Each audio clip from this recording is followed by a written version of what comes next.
इसमें है प्राचीन भारत के इतिहास। प्राचीन भारत के इतिहास के सब्जेक्टिव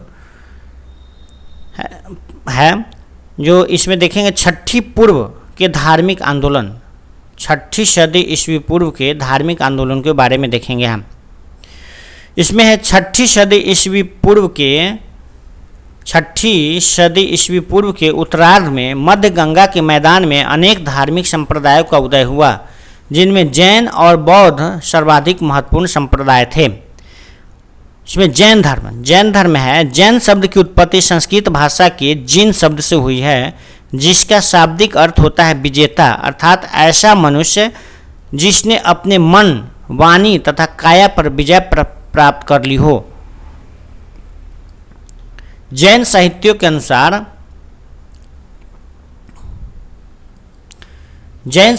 अनुसार जैन धर्म में कुल 24 तीर्थंकर हुए, जिनमें प्रथम तीर्थंकर ऋषभदेव जैन धर्म के संस्थापक तथा 22वें तीर्थंकर अरिष्टनेमी का उल्लेख ऋग्वेद में मिलता है। ऋग्वेद में प्रथम तीर्थंकर ऋषभदेव तथा 22वें तीर्थंकर अरिष्टनेमी का उल्लेख मिलता है ऋग्वेद में। जैन धर्म के 23वें तीर्थंकर पार्श्वनाथ जैन धर्म के पहले ऐतिहासिक तीर्थंकर माने जाते हैं। 23वें तीर्थंकर को पहले ऐतिहासिक तीर्थंकर माने जाते हैं, जो काशी के इक्ष्वाकु वंशीय शासक अश्वसेन के पुत्र थे। इसके अनुयायियों को निर्ग्रंथ कहा जाता था। इसके अनुयायियों को निर्ग्रंथ कहा जाता था। इन्होंने 4 महाव्रतों का प्रतिपादन किया था, जो इस प्रकार है: सत्य, अहिंसा, अपरिग्रहण यानी धन संचय न करना तथा अस्तेय चोरी न करना। इसके बाद जैन धर्म के वास्तविक संस्थापक 24वें एवं अंतिम तीर्थंकर महावीर स्वामी को माना जाता है। जैन धर्म के वास्तविक संस्थापक 24वें एवं अंतिम तीर्थंकर महावीर स्वामी को माना जाता है। महावीर स्वामी की माता का नाम त्रिशाला तथा पिता का नाम सिद्धार्थ था। ज्ञान प्राप्ति के बाद महावीर केवलिन, जीन यानी विजेता तथा निर्ग्रंथ बंधन रहित कहलाए। ज्ञान प्राप्ति के दौरान कठोर तपस्या एवं पराक्रम दिखाने के कारण उन्हें महावीर कहा गया। ज्ञान प्राप्ति के पश्चात महावीर ने अपना प्रथम उपदेश राजगृह में ब्राकर नदी के तट पर स्थित विपुलाचल पहाड़ी पर दिया। यानी ज्ञान प्राप्ति के पश्चात महावीर ने अपना प्रथम उपदेश राजगृह में ब्राकर नदी के तट पर स्थित विपुलाचल पहाड़ी पर दिया था। पार्श्वनाथ द्वारा पहले से प्रतिपादित 4 महाव्रतों में महावीर ने ब्रह्मचर्य जोड़कर 5 महाव्रतों का प्रतिपादन किया। पहले से 4 महाव्रत थे और महावीर स्वामी ने 5वां महाव्रत ब्रह्मचर्य को जोड़कर 5 महाव्रतों का प्रतिपादन किया। इसके बाद जैन धर्म के 5 महाव्रत या अनुव्रत निम्न है: अहिंसा यानी हिंसा नहीं करना, सत्य अमृषा यानी झूठ नहीं बोलना चाहिए, अस्तेय अचौर्य यानी चोरी नहीं करनी चाहिए, अपरिग्रह संपत्ति अर्जित नहीं करना है, ब्रह्मचर्य इंद्रियों को वश में करना है। इसके बाद है 24वें तीर्थंकर महावीर स्वामी के बारे में यहाँ दिया हुआ है। 24वें तीर्थंकर महावीर स्वामी जन्म हुआ था 540 ईस्वी पूर्व में। जन्म स्थल है वैशाली के कुंडग्राम के निकट बिहार में वैशाली के कुंडग्राम के निकट। पिता का नाम था सिद्धार्थ, बजी संघ के कुंडग्राम के ज्ञात्रिक क्षत्रिय कुल के प्रधान थे इनके पिताजी। माता का नाम त्रिशाला, महावीर स्वामी के माता का नाम त्रिशाला जो लिच्छवी शासक चेटक की बहन थी। बचपन का नाम था वर्धमान, महावीर स्वामी के बचपन का नाम वर्धमान था। पत्नी के नाम यशोदा, पुत्री का नाम प्रदर्शना, अनुजा जिसे कहते हैं। दामाद का नाम था जमाली या जमाली, प्रथम विरोधी यानी महावीर स्वामी का प्रथम विरोधी थे। ज्ञान प्राप्ति के 14वें वर्ष में गृह त्याग, महावीर स्वामी 30 वर्ष की आयु में बड़े भाई नंदीवर्धन की आज्ञा से गृह त्याग किया था। बड़े भाई का नाम था नंदीवर्धन। ज्ञान प्राप्ति ज्ञान प्राप्ति, 12 वर्ष की तपस्या के पश्चात महावीर स्वामी के ज्ञान के प्राप्ति हुआ। ज्ञान प्राप्ति स्थल जृंभिका ग्राम में ऋजुपालिका नदी के तट पर, जृंभिका ग्राम में ऋजुपालिका नदी के तट पर महावीर स्वामी के ज्ञान प्राप्त हुआ था।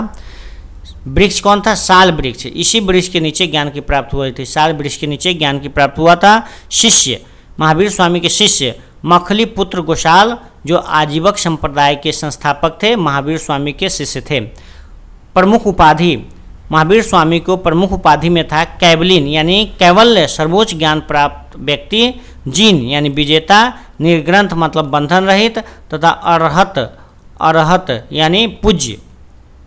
निर्वाण, महावीर स्वामी का निर्वाण मतलब पावापुरी राजगृह बिहार में 72 वर्ष की आयु में 468 ईस्वी में हुआ था।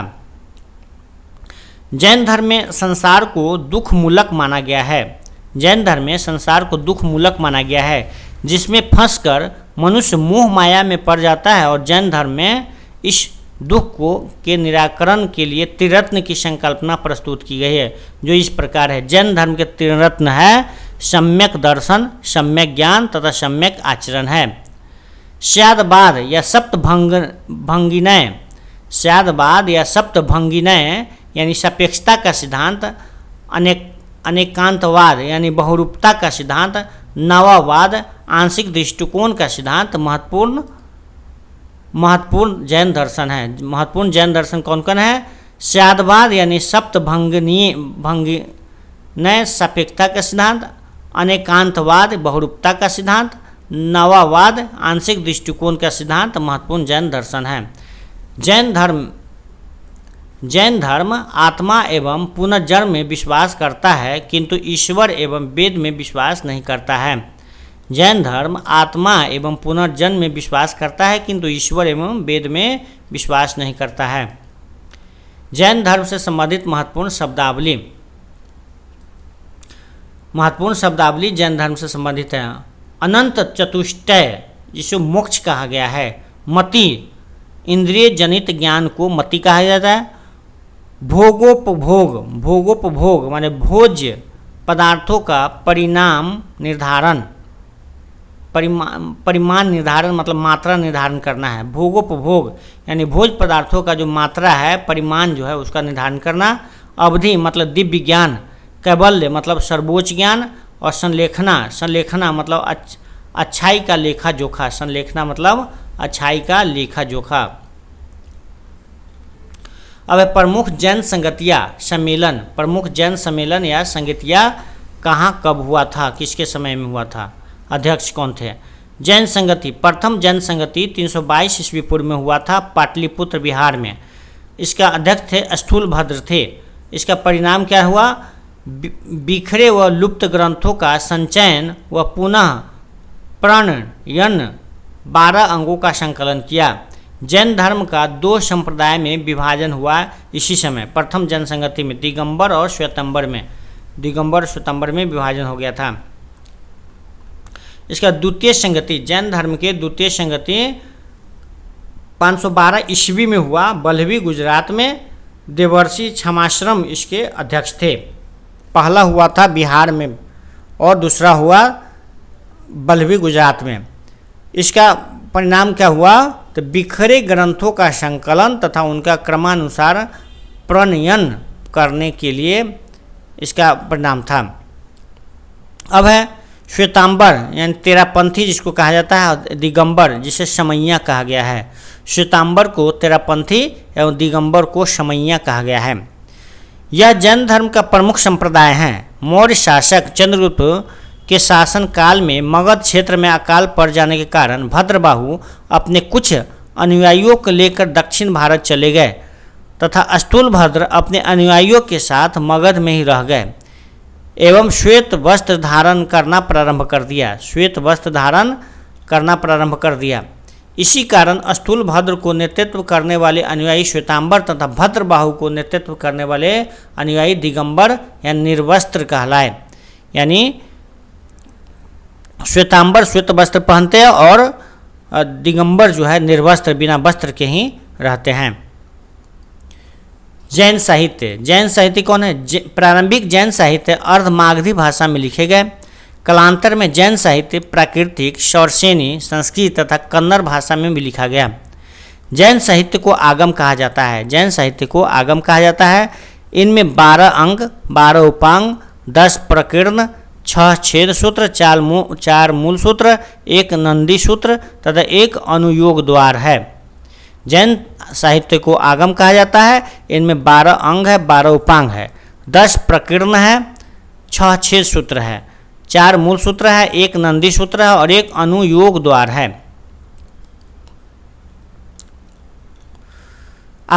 आगमों पर अनेक भाष्य लिखे गए हैं जो निरुक्ति, चूर्णी व टीका कहलाते हैं। निरुक्ति, चूर्णी व टीका कहलाते हैं। अब है बौद्ध धर्म। बौद्ध धर्म महात्मा बुद्ध से संबंधित है। बौद्ध धर्म महात्मा बुद्ध को देखेंगे यहाँ। जन्म इनका हुआ था 563 ईस्वी पूर्व में। जन्म स्थल लुम्बिनी वन, कपिल वस्तु, वर्तमान रुमिनदेई, नेपाल में है। पिता का नाम सुधोधन, शाक्यों के राज्य कपिल वस्तु के शासक थे। माता का नाम महामाया देवी, कोलिय गणराज्य की थी और बचपन का नाम था सिद्धार्थ। बचपन महात्मा बुद्ध के बचपन का नाम सिद्धार्थ था। गोत्र इनका गौतम था। पालन पोषण विमाता प्रजापति गौतमी द्वारा, यानी मौसी या सौतेली माँ, पालन पोषण इनके द्वारा प्रजापति गौतमी के द्वारा किया गया। विवाह 16 वर्ष की अवस्था में गौतम बुद्ध का विवाह यशोधरा कोलिय गणराज्य की राजकुमारी से हो गया था। पुत्र गौतम बुद्ध के पुत्र का नाम राहुल था। गृह त्याग की घटना, गौतम बुद्ध जो गृह त्यागे थे उनके घटना महाभिनिष्क्रमण कहा जाता है। घटना को महाभिनिष्क्रमण के नाम से जानता है। सारथी, उनका सारथी का नाम चन्ना था और घोड़ा का नाम कंथक था। ध्यान गुरु यानी प्रथम गुरु अलार कलाम थे। गौतम बुद्ध के ध्यान गुरु या प्रथम गुरु अलार कलाम थे। ज्ञान प्राप्ति 35 वर्ष की अवस्था में, 35 वर्ष की आयु में वैशाख पूर्णिमा के दिन बुद्ध कहलाए। ज्ञान प्राप्ति स्थल है गया, बोध गया बिहार में, निरंजना नदी के तट पर। वट या पीपल वृक्ष, जिसको वट या पीपल वृक्ष, इसी वृक्ष के नीचे ज्ञान की प्राप्ति हुई थी महात्मा बुद्ध को। प्रथम उपदेश स्थल ऋषिपत्तनम, सारनाथ। प्रथम उपदेश दिया था इन्होंने, किस पाली भाषा में दिया था। प्रथम उपदेश पाली भाषा में दिया था। 5 ब्राह्मण पंचवर्गीय घटना धर्म चक्र प्रवर्तन कहलाता है। प्रमुख शिष्य गौतम बुद्ध का प्रमुख शिष्य आनंद तथा उपाली था। धर्म प्रचार का स्थल इन्होंने शाक्य, काशी, मगध, अंग, मल, वजी, कौशल राज्य आदि में अपना धर्म प्रचार किया था। धर्म प्रचार का स्थल बनाया था। जीवनकांत 483 ईस्वी पूर्व में, आयु 80 वर्ष का था। दिन वैशाख पूर्णिमा का दिन था। वैशाख पूर्णिमा। स्थल कुशीनगर उत्तर प्रदेश। कसिया गांव। महापरिनिर्वाण मृत्यु हो गया। महापरिनिर्वाण प्राप्त हो गया था इनका 483 ईस्वी पूर्व में, आयु 80 वर्ष। वैशाख पूर्णिमा के दिन कुशीनगर उत्तर प्रदेश, कसिया गांव, महापरिनिर्वाण मृत्यु के बाद। और महात्मा बुद्ध से जुड़ी घटनाएं तथा प्रतीक चिन्ह। माता के गर्भ में आना इनका प्रतीक है हाथी। जन्म कमल का फूल प्रतीक है। यौवन का प्रतीक है सांड। गृह त्याग का प्रतीक है घोड़ा। ज्ञान प्राप्ति का प्रतीक है पीपल का वृक्ष। निर्वाण या मोक्ष प्राप्ति का प्रतीक है पद चिन्ह। प्रथम उपदेश का प्रतीक है चक्र है। प्रथम उपदेश का प्रतीक चक्र है। इसका महापरिनिर्वाण यानी मृत्यु का है स्तूप है। स्तूप। अब है धर्म चक्र प्रवर्तन एवं महापरिनिर्वाण। धर्म चक्र परिवर्तन तथा महापरिनिर्वाण। ज्ञान प्राप्ति के पश्चात बुद्ध उरुवेला बोध गया से सारनाथ गए। यहाँ इन्होंने ऋषिपत्तनम में मौजूद 5 ब्राह्मणों को अपना प्रथम उपदेश दिया। इसे ही बौद्ध ग्रंथ में धर्म चक्र परिवर्तन के नाम से जाना जाता है। गौतम बुद्ध को राजगृह पहुंचने पर बिंबिसार ने उनका स्वागत वेणुवन विहार दान देते हुए किया था। वेणुवन विहार दान दिया था गौतम बुद्ध को, किसने? बिंबिसार ने दिया था। लिच्छवियों के आमंत्रण पर अपने ज्ञान प्राप्ति के 8वें वर्ष बुद्ध वैशाली गए, जहां उन्होंने कुटाग्रशाला नामक विहार दान में दिया गया। वैशाली में कुटाग्रशाला नामक विहार दान में दिया गया। वैशाली में ही अपने प्रिय शिष्य आनंद के कहने पर बुद्ध ने महिलाओं को संघ में प्रवेश करने की अनुमति दी। प्रजापति गौतमी संघ में प्रवेश पाने वाली पहली महिला थी। बौद्ध भिक्षु पिंडोला भारद्वाज, एक बौद्ध भिक्षु था पिंडोला भारद्वाज के प्रभाव में कौशाम्बी शासक उदयन बौद्ध बन गया तथा उसने घोषित राम विहार भिक्षुक संघ को प्रदान किया। बुद्ध ज्ञान प्राप्ति के 20वें वर्ष श्रावस्ती पहुँचे। वहाँ उन्होंने अंगुलीमाल नामक डाकू का हृदय परिवर्तन करते हुए अपना शिष्य बनाया। अंगुलीमाल डाकू को अपना शिष्य बनाया, उनका हृदय परिवर्तन करते हुए। जीवन के अंतिम दिनों में महात्मा बुद्ध पावा पहुँचे, जहाँ अपने शिष्य चुंद के यहाँ शुक्र माददव मतलब शुगर का मांस नामक भोज्य सामग्री खाई, जिससे उन्हें अतिसार हो गया। बुद्ध प्रीत अवस्था में पावा से कुशीनगर चले गए। यहाँ पर उन्होंने सुभद को अंतिम उपदेश दिया था। तो गौतम बुद्ध ने अपना अंतिम उपदेश किसे दिया था? तो सुभद को दिया था। 80 वर्ष की अवस्था में गौतम बुद्ध की मृत्यु हो गई, जिसे महापरिनिर्वाण कहा गया। और महात्मा बुद्ध के प्रमुख शिष्य शासक, कौन शासक? बिंबिसार। तो महात्मा बुद्ध के प्रमुख शिष्य शासक में कौन थे उनका शिष्य? तो बिंबिसार, प्रसेनजित, अजातशत्रु, उदयन, जो राजा होते हुए इनका शिष्य था। राज्य की महिलाएं में शिष्य थी वह क्षेमा, जो बिंबिसार की पत्नी, मल्लिका प्रसेनजित की पत्नी, ये बिंबिसार महात्मा बुद्ध के शिष्या थी। निजी परिचारक में आनंद इनका शिष्य था। राज्यकर्ता में सुनित तथा वशकार इनका शिष्य था। चिकित्सक में जीवक इनका शिष्य था। गणिका में आम्रपाली शिष्या थी। और कर्मकार में चुंद, सुनार या लोहार वो इनका शिष्य था, गौतम बुद्ध का शिष्य था।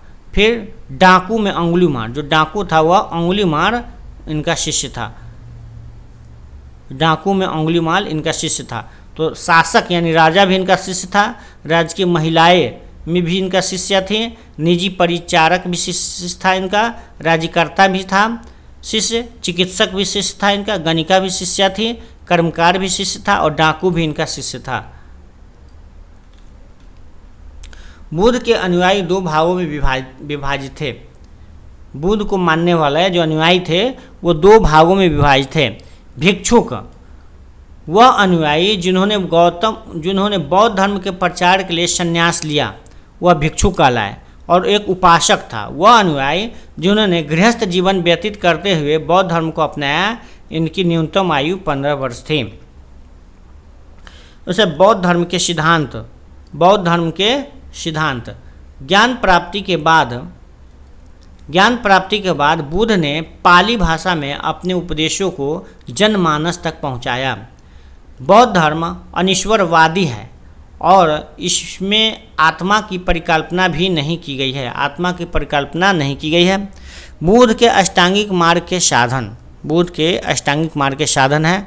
उनका है कि सम्यक दृष्टि, सम्यक संकल्प, सम्यक वाणी, सम्यक कर्मांत, सम्यक आजीव, सम्यक व्यायाम, सम्यक स्मृति, सम्यक समाधि, इनका अष्टांगिक मार्ग है। बुद्ध के अनुसार संसार दुखमय, क्षणिक तथा आत्मविहीन है।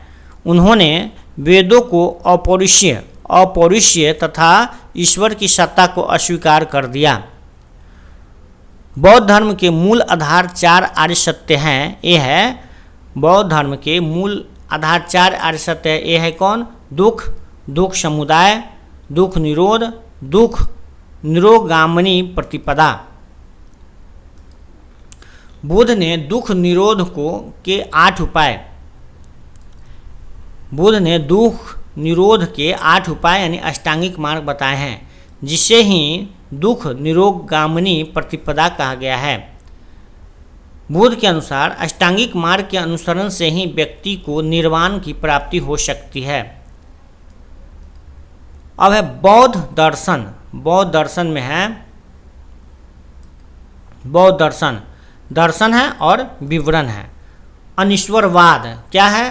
तो ईश्वरीय सत्ता में विश्वास नहीं करना अनिश्वरवाद कहलाता है। अनात्मवाद, आत्मा की अमरता में विश्वास नहीं करना, आत्मा की अमरता में विश्वास नहीं करना वह बौद्ध दर्शन के अनात्मवाद कहलाता है। पुनर्जन्मवाद, चेतना कर्मफल के रूप में पुनर्जन्म लेना, ये पुनर्जन्मवाद कहलाता है। क्षणिकवाद, संसार में कोई भी चीज़ शाश्वत नहीं है, यह क्षणिकवाद दर्शन है।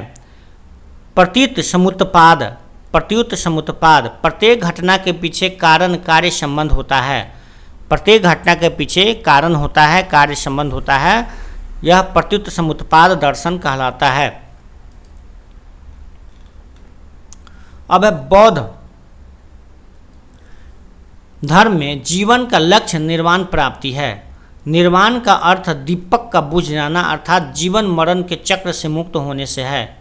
तृष्णाओं एवं इच्छाओं पर विजय प्राप्त करके कोई भी वर्तमान जीवन में निर्वाण प्राप्त कर सकता है, जबकि महापरिनिर्वाण मृत्यु के बाद ही संभव है। महापरिनिर्वाण मृत्यु के बाद ही संभव है। और बौद्ध धर्म का जो था हीनयान तथा महायान में अंतर, हीनयान महायान में क्या अंतर था? इधर हीनयान है, महायान है।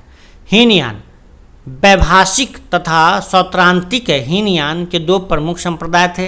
हीनयान के 2 संप्रदाय थे, वैभाषिक तथा सौत्रांतिक।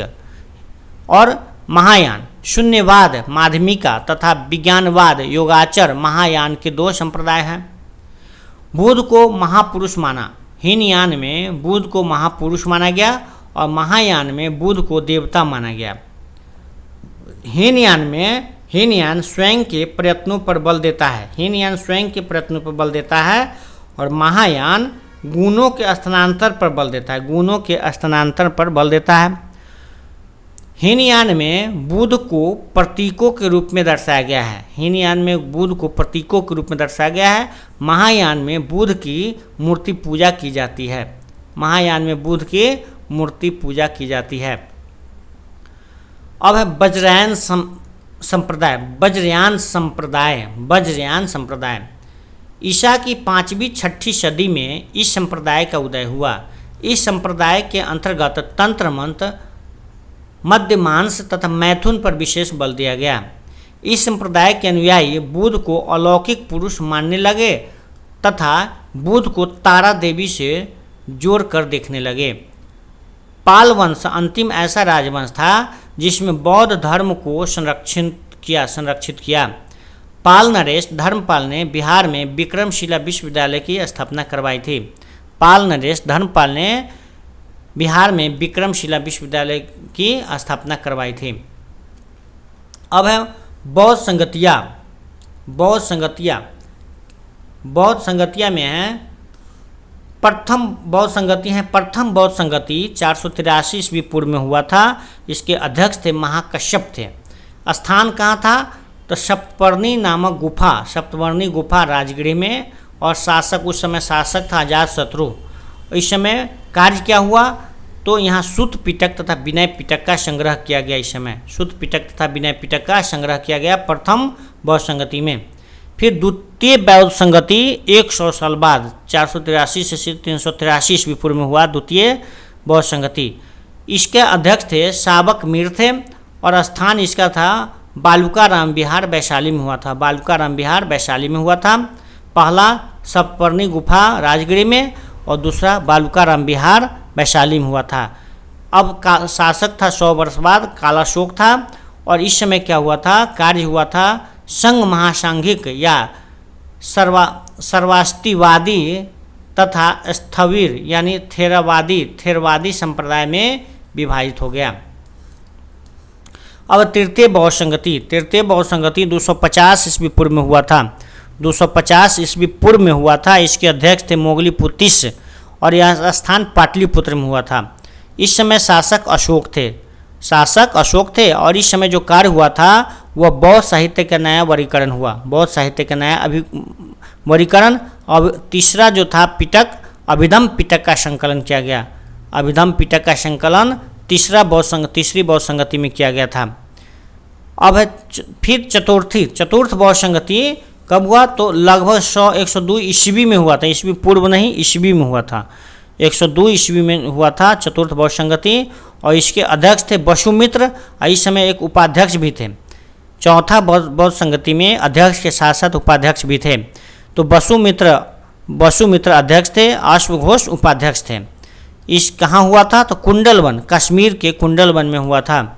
और इस समय शासक जो था शासक कनिष्क था और इस समय जो कार्य हुआ था वह कार्य है विभाषा शास्त्र नामक ग्रंथ की रचना। बौद्ध धर्म 2 संप्रदायों हीनयान और महायान में विभाजित हुआ। कब? चौथी बौद्ध संगति में। बुद्ध को देवत्व प्रदान किया गया और संस्कृत को भाषा के रूप में स्वीकार किया गया। तो इस तरह से प्राचीन इतिहास से संबंधित सब्जेक्टिव में जैन धर्म तथा बौद्ध धर्म को इस वीडियो में देखें हम। फिर इससे आगे अगले वीडियो में देखेंगे। तब तक के लिए धन्यवाद।